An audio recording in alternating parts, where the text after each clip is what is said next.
He like wouldn't leave me alone. Oh, really? Yeah, it was really bad. Like they'll crawl up your pants.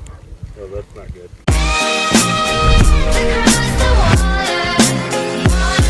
That's good.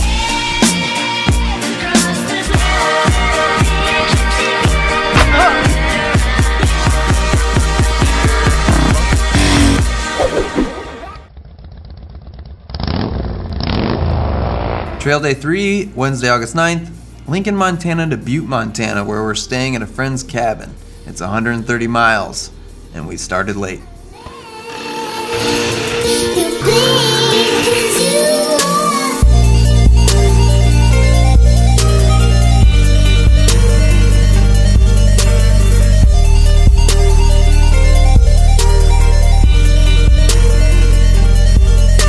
So we get a late start. We leave our camp at noon.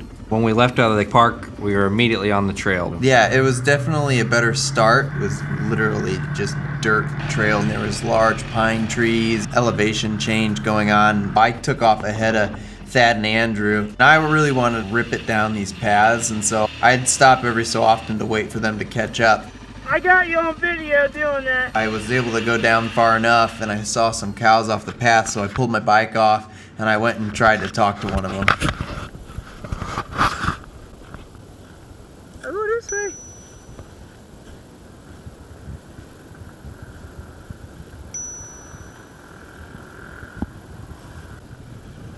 He didn't like me.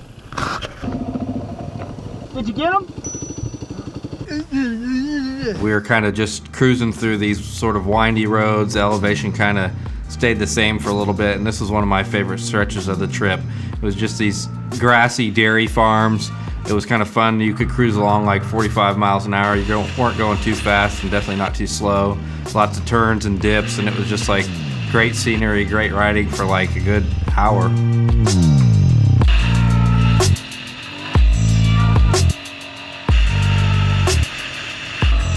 As we were heading down the path toward like the bottom of all the hills, there's a old mine that we came across. Here we are. See that? Well, I'll show you. At the mill. And Ben's up there. Ben! I think Thadd got... He just went up there, but I heard him yell. Oh shit! Ah! Oh, Jesus Christ! Whew.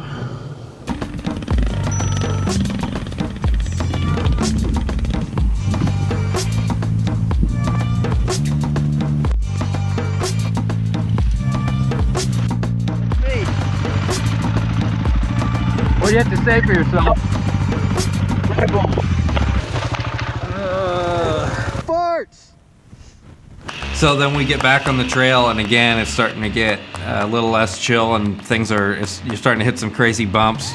My headlight, the bolt flew out, and I lost the headlight, and we stopped for a little bit to fix that.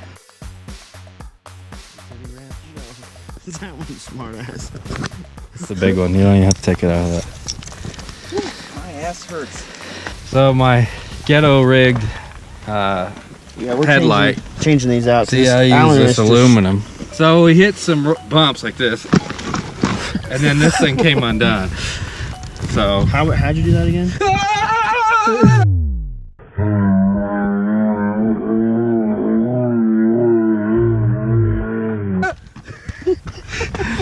and the headlight was like, whoa! Now he's going zip tie, like zip, zip, zip.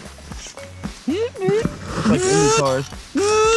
Man, you don't need no screws. Just zip tie, bro. How long have we been doing this now? 3 hours. Like, I don't know, 10, long enough for Ben to train a chipmunk how to eat some nuts. Yeah. Like they'll crawl up your pants. Oh, that's not good. Now your bike has some flair. Good. Now I'm putting all the tools back. Clock is ticking. Tools are packed. About to hit the trail again.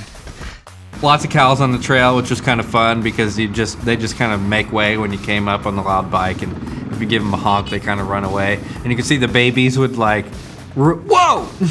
Yeah, the older cows were definitely like, just another bunch of group of riders, while the babies were like, no! We took off, and then it opened up to this large clearing with big farm fields, and there was this really cool train we were able to ride right across side by side with. We were just like, it was perfect timing for us to come by and it coming toward us. And about that time, it was lunch, and we were out of gas and kind of tired, and so we decided to head toward town. And we were already seeing other cars near us, so we figured town's got to be close. So we stopped into town, grabbed some lunch, charged some batteries while we were eating, and Andrew was able to head into a bike shop and grab a new pair of goggles. So I got a pair of 100% there, which were actually really great goggles, and I used them for the rest of the trip. I really don't want to get off the bike again. Anyway, I got new goggles. Yeah, we leave town, get back on the trail, kind of continue cruising, great day. And then we see on the GPS we're coming up on this separate trail, and there's a note that it's pretty intense. Since we were hitting boulders and ruts, and we were doing different elevation changes, and we were kind of getting through it without any huge hiccups, we were like, what? We could do extreme. And so I took the lead, and I had to keep on the gas to make sure I didn't fall over. The slower you go, the more the boulders will beat the shit out of you. And so I kind of just kept a constant speed. And then pretty soon I get separated and fall over. I feel like a dumbass because I can't even, I've only gone like 2 minutes and I already fell over. Everybody's way ahead now. And I'm having a hard time getting the bike up on my own, especially with all the stuff on it. And thankfully Thadd had the good idea of slowing down, making sure Andrew was behind him, and noticed he wasn't there. And so immediately he went into Mama Thadd mode. Andrew!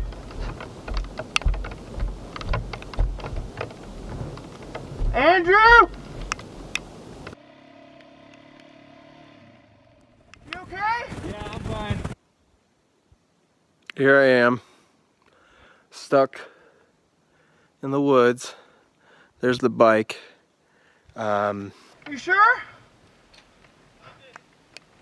Holy shit, dude! There's no other dirt bike sounds. It's pretty quiet.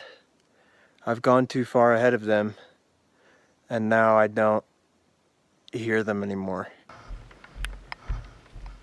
You alright? Yeah, took me a second to get it back up. I mean, you physically okay?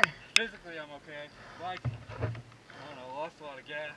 I just saw a moose, a huge moose, and a couple deer.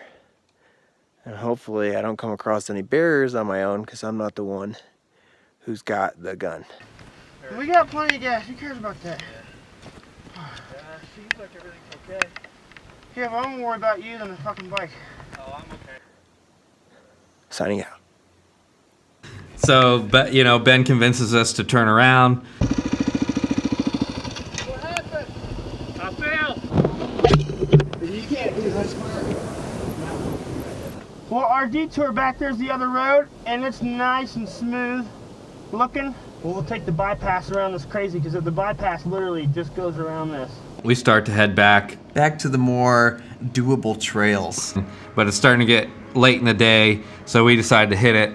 We've been doing so much shooting through this day with all that trail and everything we'd come across in the mine that the batteries were dead. Still managed to pull off at this like waterfall area and film it with our phones. By then, it was really like towards the end of the trail and we needed to get back onto the highway. We met up with Webb, we met up with the girls, we got everything loaded in.